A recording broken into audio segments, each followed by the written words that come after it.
اگر آپ لوگ ٹی وی دیکھتے ہیں یا اخبار پڑھتے ہیں،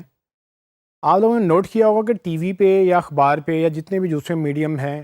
ٹریڈیشنل، ان کے اوپر آپ کو ایڈز دکھائے جاتے ہیں، اور ان ایڈز کے تحت وہ چینل یا وہ اخبار اپنے پیسے بناتے ہیں۔ یہ ایڈز بری بات نہیں ہے، لیکن مسئلہ یہ ہے کہ یہ ایڈز آپ کی مرضی کے مطابق بھی نہیں ہوتے۔ تو آپ نے اکثر نوٹ کیا ہوگا کہ آپ خبر نامہ دیکھ رہے ہیں یا کوئی ڈرامہ دیکھ رہے ہیں یا کوئی اور چیز دیکھ رہے ہیں ٹی وی کے اوپر، تو آپ کو بار بار ایک کمپنی کے یا مختلف کمپنیوں کے ایڈز نظر آتے ہیں، اور وہ ایڈز آپ نے ایک بار دیکھ لیے، بار بار دیکھ لیے، لیکن آپ کو مسلسل بار بار وہ دکھائے جاتے ہیں۔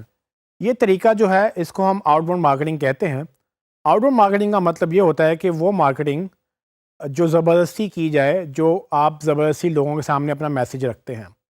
اور ٹریڈیشنل میڈیا میں جتنی بھی ایڈورٹائزنگ ہو رہی ہے وہ آؤٹ باؤنڈ مارکیٹنگ کی ہی ایک مثال ہے۔ مثال لے لیجئے کہ اگر آپ خبر نامہ دیکھ رہے ہیں تو آپ کے خبر نامے سے بریک دے کر آپ کو ایڈ دکھایا جاتا ہے، اور آپ کا اس سے یوزر ایکسپیرینس ڈسٹرب ہوتا ہے۔ آؤٹ باؤنڈ مارکیٹنگ کیا کرتی ہے؟ وہ آپ کے ٹریڈیشنل بیہیویئر کو ڈسٹرب کر کے، آپ کو انٹرپٹ کر کے آپ کو ایک ایڈ دکھاتی ہے، اور اس کے بعد آپ کو پھر کنٹینیو کیا جاتا ہے۔ اخبار میں لے لیں، چونکہ اخبار میں جگہ کی کمی ہے تو آپ کو خبر جو ہے تھوڑی سی دکھا کر اس کے بعد آپ کو بتایا جاتا ہے کہ بقیہ حصہ اندر والے پیج پر ہے، اور جو نیچے جگہ ہوتی ہے وہ ایڈ کو دے دی جاتی ہے، اور وہ ان کا ذریعہ معاش بھی ہے اور ان کو وہ کرنا مجبوری ہے۔ اسی طرح سے ٹی وی میں، چونکہ ان کے پاس ایک دن میں 24 گھنٹے ہوتے ہیں، ان 24 گھنٹوں کے اندر وہ آپ کو اپنا کانٹینٹ بھی دکھاتے ہیں، اور ساتھ ہی انہوں نے اپنا ایڈ بھی دکھانے ہیں جس سے وہ پیسے بناتے ہیں۔ یہ دونوں چینلز کی مجبوری ہے، لیکن یہی مجبوری ان کے لیے مسئلہ بنتی گئی۔ اب پرابلم یہ آ رہی ہے کہ لوگ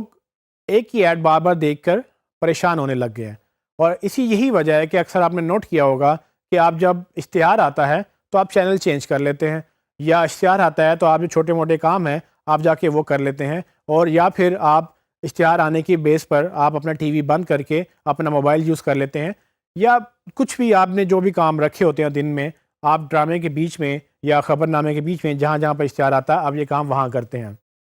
اب بزنس کا اصول یہ ہے کہ اگر آپ نے بزنس کرنا ہے تو آپ کی ایک پروڈکٹ ہوتی ہے یا ایک سروس ہوتی ہے جس کو خریدنے کے لیے خریدار ہوتا ہے۔ اب اس خریدار کو میسیج پہنچانے کے لیے آپ ٹی وی یا اخبار یا دوسرے چینلز پر اپنے ایڈ لگاتے ہیں، لیکن امیجن کریں اس بزنس کا کیا حال ہوگا جس کا ایڈ دیکھا ہی نہیں جاتا اور وہ اس کے لاکھوں روپے دے رہا ہے۔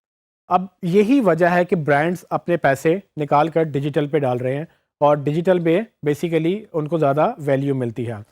یہ جو آؤٹ باؤنڈ مارکیٹنگ کا کانسیپٹ ہے یہ فیز آؤٹ ہو رہا ہے، اس لیے کہ اب اس میں افیکٹیوٹی کا ایلیمنٹ ختم ہو گیا ہے، اس کی افادیت نہیں رہی، کیونکہ ایک ایڈ آپ سب کو دکھاتے ہیں جس میں بچہ بھی بیٹھا ہوا ہے، جس میں باپ بھی بیٹھا ہوا ہے، جس میں ماں بھی بیٹھی ہوئی ہے، لیکن اشتہار ایک ہی ہے۔ آپ کے پاس اتنی گنجائش نہیں ہوتی کہ آپ خاص لوگوں کو خاص قسم کا میسیج دکھا سکیں یا خاص قسم کا پیغام دے سکیں، اور یہی وجہ ہے کہ یہ جو تکنیک آؤٹ باؤنڈ مارکیٹنگ کی رہ گئی ہے یہ کچھ حلقوں تک یا کچھ خاص قسم کے ایڈز تک لمیٹڈ ہے۔ وہ ایسے ایڈز ہیں جو جنرلی سب کو شاید اچھے لگیں، لیکن وہ کسی خاص جگہوں پر خاص لوگوں کے لیے نہیں بنائے جا سکتے۔ ہمیں آؤٹ باؤنڈ مارکیٹنگ سمجھنا اس لیے ضروری ہے کیونکہ ہمیں یہ پتہ ہونا چاہیے کہ ہم کس چیز سے نکل رہے ہیں اور لوگ کس چیز سے باہر نکل کر کس بزنس ماڈل میں انٹر ہو رہے ہیں۔ آؤٹ باؤنڈ مارکیٹنگ ایک ابھی بھی افیکٹو میڈیم ہے، خصوصاً پاکستان جیسے ملک میں جہاں پر ڈیجیٹل کی پینیٹریشن یا انٹرنیٹ کی پینیٹریشن اتنی نہیں ہے، سب تک انٹرنیٹ نہیں پہنچ سکا، لیکن آہستہ آہستہ انٹرنیٹ بھی پھیل رہا ہے اور لوگوں کے لیے انٹرنیٹ بائی کرنا اور انٹرنیٹ انیبلڈ فون یا ڈیوائسز بائی کرنا آسان ہو گیا ہے۔ جیسے جیسے یہ پھیلتا جائے گا ویسے ویسے آؤٹ باؤنڈ مارکیٹنگ اور کم ہوتی جائے گی۔ فی الحال پاکستان میں اس کا کانسیپٹ ہے، بٹ باہر کی دنیا میں آؤٹ باؤنڈ مارکیٹنگ آہستہ آہستہ آلموسٹ ختم ہی ہوتی جا رہی ہے، کیونکہ ان کو لگتا ہے کہ اس میں پیسے ڈالنے سے فائدہ نہیں، نقصان زیادہ ہوتا ہے۔